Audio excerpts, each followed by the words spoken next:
है कि जो अल्लाह तबारक व तआला के साथ या अल्लाह के मकबूल बंदों के साथ दुश्मनी मोल ले ले तो फिर उसके लिए हमेशगी के लिए ज़िल्लत है।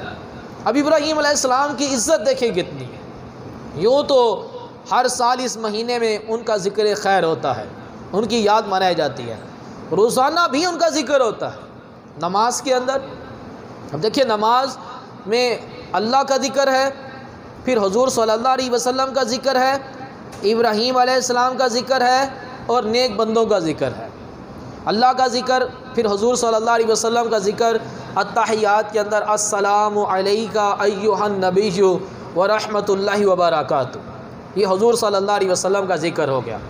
फिर अल्लाह के नेक बंदों का ज़िक्र अस्सलामु अलैना व अला इबादिल्लाहिस सालिहीन, नेक बंदों का ज़िक्र। फिर इब्राहीम अलैहिस्सलाम का ज़िक्र अल्लाहुम्मा सल्लि अला मुहम्मदिन व अला आलि मुहम्मदिन कमा सल्लैता अला इब्राहीम व अला आलि इब्राहीम।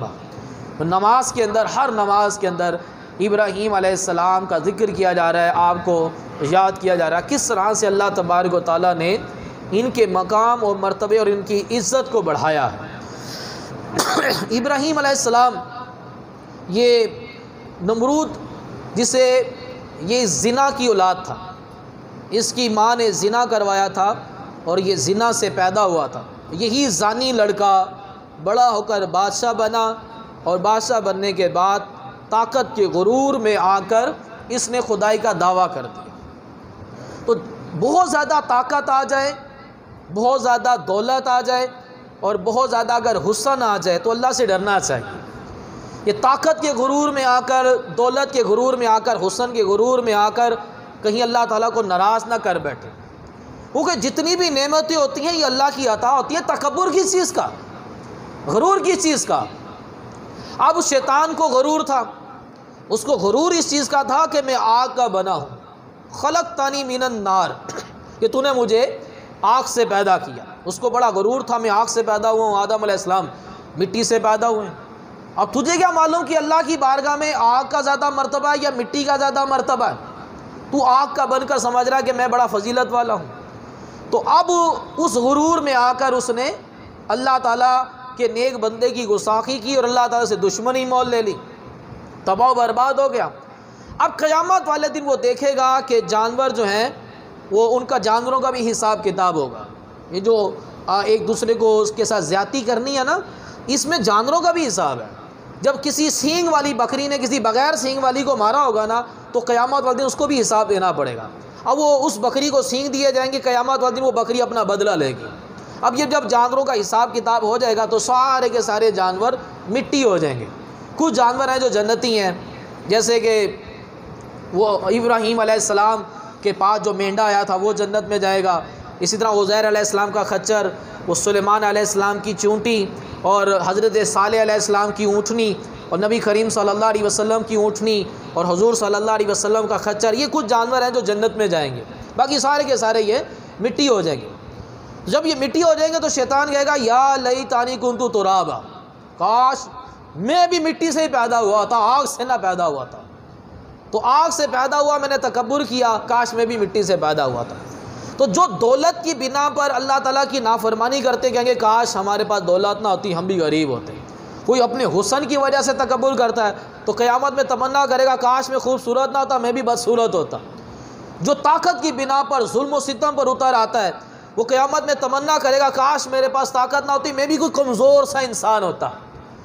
तो ये कोई नेमत अल्लाह दे तो सरकशी पर उतर नहीं आना चाहिए, आजिज़ी इख्तियार करनी चाहिए, अल्लाह तबारक व तआला से डरना चाहिए।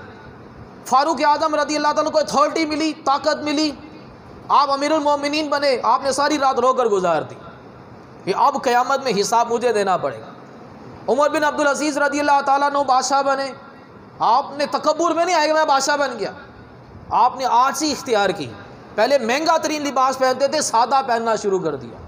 पहले बेहतरीन खाने खाते थे, सादा खाना खाना शुरू कर दिया। भूखा रहना शुरू कर दिया कि अब क़यामत में हिसाब मुझे देना पड़ेगा। तो अल्लाह कोई नेमत अता करे तो सरकशी पर नहीं उतर आना चाहिए। अल्लाह तबारक व तआला ने ये ज़ानी लड़का था, इसको बादशाह दे दी। फरमाया अन आता अल्लाहुल मुल्क, ये हमने इसको मुल्क अता किया। अब बादशाहत मिलने के बाद ये तकब्बुर में उतर आया और खुदाई का दावा कर बैठा। अब ये वो पहला शख्स है कि जिसने तख्त बनवाया था और इसने ताज पहना था। ये बादशाहों के सरों पर जो ताज का सिलसिला जो शुरू हुआ है, ये नमरूद ने शुरू किया। और यही नमरूद पहला इंसान है कि जिसने सिक्के बनाए थे, दिरहम जो बनाए थे। ये पहले ये रकम का सिस्टम नहीं था। पहले जो ख़रीदो फ़रोख्त होती थी, भाई मुझसे गंदम ले लो, कपड़ा दे दो, मुझसे कपड़ा ले लो, गंदम दे दो। तो ये चीज़ों का तबादला होता था, रकम नहीं होती थी। अब तो हम रकमों के ज़रिए चीज़ें लेते हैं ना, पहले रकम थी नहीं। तो सबसे पहले जो रकम बनाने वाला वो नमरूद है, इसने सिक्के बनाए थे। जब नमरूद ने सिक्का बनाया तो शैतान ने उस सिक्के को चूमा और अपनी पेशानी के साथ लगाया और कहा कि जो इससे मोहब्बत करेगा वो मेरा यार होगा। तो जो मालो दौलत से मोहब्बत करेगा वो शैतान का यार होगा। तो अब इसने पहले सिक्का बनाया, इसी ने ताज भी बनाया और अपनी ताकत के ज़ोर पर ज़बरदस्ती इबादत करवाया करता था। इसके दरबार के अंदर नजूमी, जादूगर ये इसके बड़े मुकर्रब थे। एक दिन नजूमियों ने कहा कि एक लड़का पैदा होने वाला है जो तेरी सल्तनत को, तेरे तख्त को उलट कर रख देगा। ये नजूमियों ने अंबिया किराम अलैहिस्सलाम की किताबों में ये बात पढ़ी थी। तो नमरूद ने बच्चे कत्ल करवाना शुरू कर दिए और औरतों को, मियाँ बीवी को इकट्ठा रहना मना कर दिया कि बस ये अय्याम मखसूस में अपने शोहर के करीब जा सकती हैं, उसके अलावा अपने शोहर के करीब नहीं जा सकती। अलग कर दिया। हर औरत पर 10-10 अफराद मुकर्रर कर दिए कि कोई औरत हामिला ना हो जाए। और जितने बच्चे थे सारे उनको कत्ल कर दिया। जो ऑलरेडी हामिला औरतें थी उन्हें एक गाँव के अंदर कैद कर दिया और उस पर अपने बंदे मुकर्रर कर दिए। जैसे ही बच्चा पैदा होगा उसको ज़िबा कर दिया जाएगा। अब जिससे अल्लाह रखे उसे कौन चखे। अब जब हज़रत इब्राहीम अलैहिस्सलाम की वालिदा को हमल हुआ तो आपका हमल किसी को पता ही नहीं चला। हज़रत इब्राहीम अलैहिस्सलाम के वालिद का नाम तारख था, तारख। और वो जो जिसका ज़िक्र आता है वो आज़िर, वो इब्राहीम अलैहिस्सलाम का चचा था, वो काफिर था। उस चचा की बिना पर लोग हज़रत इब्राहीम अलैहिस्सलाम के वालिदैन को भी काफिर समझते हैं। माज़अल्लाह, नबी के माँ बाप काफिर नहीं होते, नबी के माँ बाप मुसलमान होते हैं। इसकी बहुत बड़ी दलील कि आपने इब्राहीम अलैहिस्सलाम ने जो काबे की तामीर करने के बाद जो दुआ मांगी थी उसमें यह था, रब्बिक फिरली वाली वालिदैया, या अल्लाह मेरी मग़फ़िरत फरमा और मेरे माँ बाप की मग़फ़िरत फरमा। अगर माँ बाप मुसलमान ना हो तो उनके लिए मग़फ़िरत की दुआ करना कुफ़र हो जाता है। तो इब्राहीम अलैहिस्सलाम ने दुआ की, उस दुआ का ज़िक्र अल्लाह ने कुरान में ज़िक्र किया। ये इस बात को साबित करता है कि इब्राहीम अलैहिस्सलाम के वालिदैन मुसलमान थे। आपके वालिद का नाम तारख था, तो आपकी वालिदा को हमल हुआ, हमल किसी को पता नहीं चला। आपकी वालिदा ने गार में पनाह ली, उस गार में इब्राहीम अलैहिस्सलाम की विलादत हुई और 17 बरस तक इब्राहीम अलैहिस्सलाम उसी गार में रहे। या तो आपकी वालिदा चुपके से जाती थी, आपको दूध पिला देती थी, या फिर अगर किसी बिना पर आप नहीं जा सकती होती थी तो ये उंगली आप मुंह में डाल लेते थे, इस उंगली से आपको दूध, पानी और शहद मिला करता था। तो अल्लाह तबारक व तआला ने जब तक ज़िंदा रखना है उसके लिए रोज़ी का एहतिमाम, इंतज़ाम करना ही करना, भूखा कोई नहीं मरेगा।